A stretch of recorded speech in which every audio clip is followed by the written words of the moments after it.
2025 sampai 2026, 2 tahun ke depan film-film apa saja yang kita rilis di bioskop. Nah, tadi ada yang bertanya sama aku, Bang, Kamensi Pictures itu cuman film-film Joko Anwar ya? Jawabannya sesuai dengan visi yang sudah kita ceritakan tadi, bahwa kita secara aktif dan berkesinambungan mencari talenta-talenta baru untuk perfilman Indonesia, gitu ya.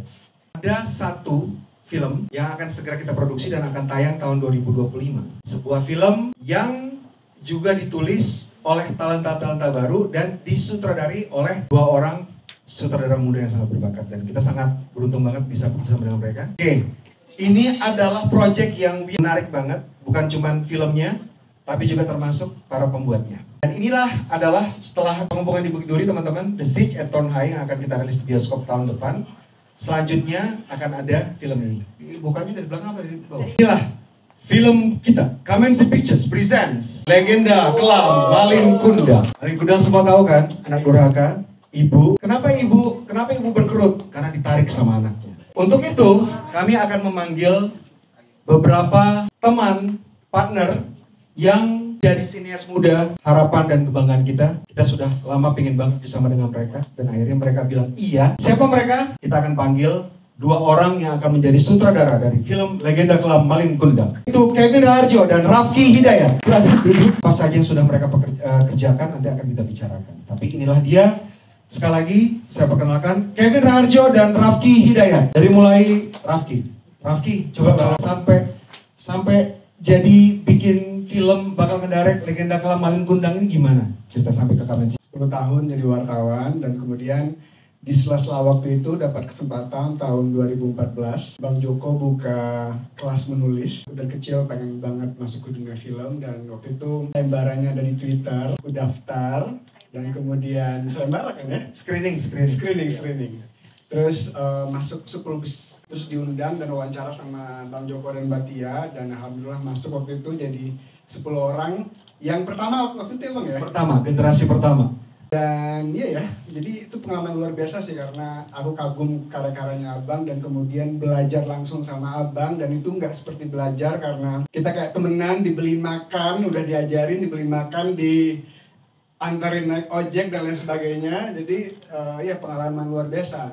Dan akhirnya sampai sekarang sudah mengerjakan proyek apa aja? Jadi setelah ikut itu aku beberapa kali nulis. Pertama itu Kafir Bersekutu dengan Setan yang diproduksi oleh UPI ya? Diproduksi oleh Mbak Upi, dan kemudian terakhir nulis buat seriesnya Abang buat Netflix, nulis 2 episode. Jadi 2 episode di Nightmares and Daydreams ditulis oleh Rafki Hidayat, teman-teman. Kalau Kevin Raharjo gimana perjalanannya sampai akan menyutradari Legenda Kelam Malin Kundang? Aku pertama kali masuk ke film sebenarnya bikin film pendek. Terus habis itu ngikutin masuk festival-festival film. Festivalnya ada beberapa di Palm Springs. Pertama kali masuk Kamensi Pictures sebenarnya pertama magang.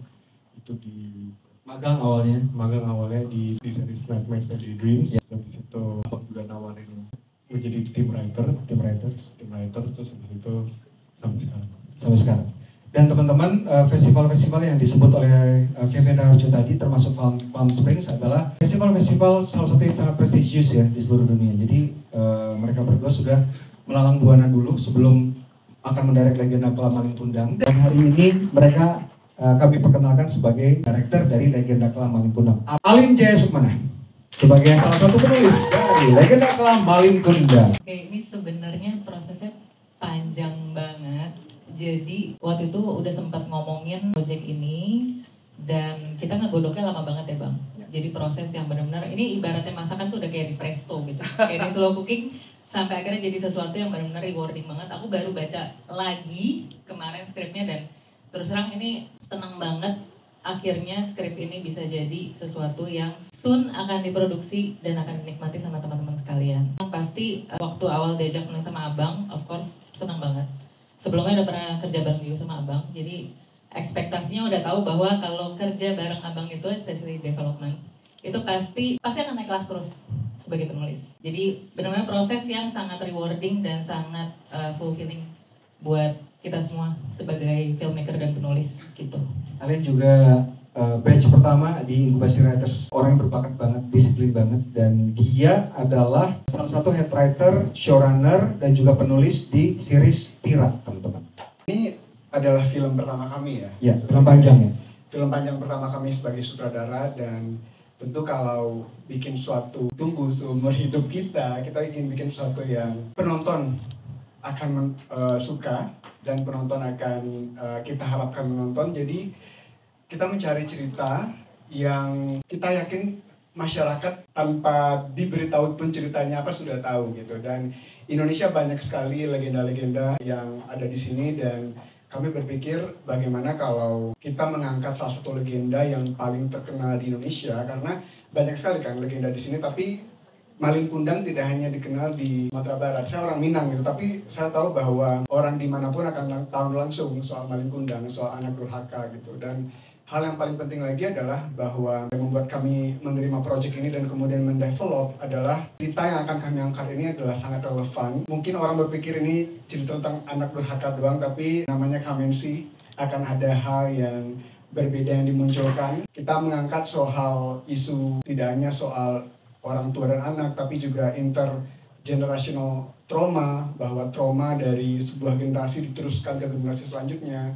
Dan hal yang relevan juga yaitu soal gap antara kaya dan miskin. Jadi isu-isu itulah yang membuat kami bertiga waktu itu mendevelop ini jadi sangat excited. Dan apalagi karena proyek ini akan dikerjakan bersama Kamensi Pictures dengan tim yang biasa, dengan Pak Ical juga. Dan kemudian ketika kami beres skripnya, kita tahu bahwa kita bikin sesuatu yang spesial banget, yang kami yakin penonton akan terkejut.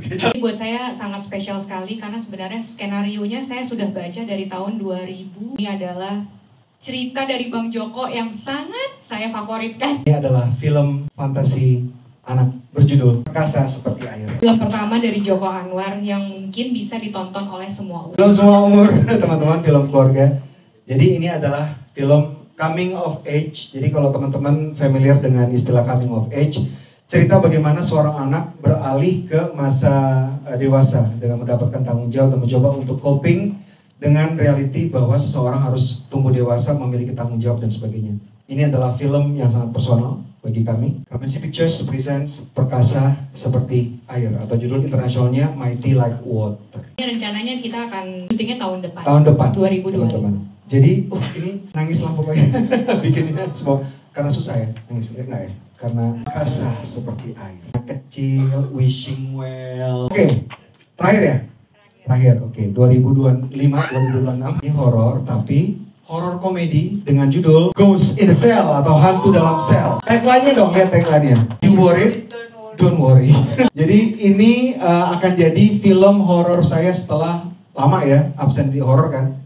Ini akan jadi film horor kita, Ghost in the Cell. Nah, Ghost in the Cell ini akan menunjukkan, akan menampilkan talenta-talenta terbaik di Indonesia. Kita kepingin film ini dipopulasi, diisi oleh semua aktor-aktor terbaik Indonesia, karena itu lucu, juga horrifying, mengerikan, segala macam. Tapi yang paling penting is going to be one hell of a ride, roller coaster fun ride. Inilah dia film kita 2025-2026 yang keempat, Ghost in the Cell atau Hantu Dalam Sel, teman-teman. Terima kasih, silakan kembalikan.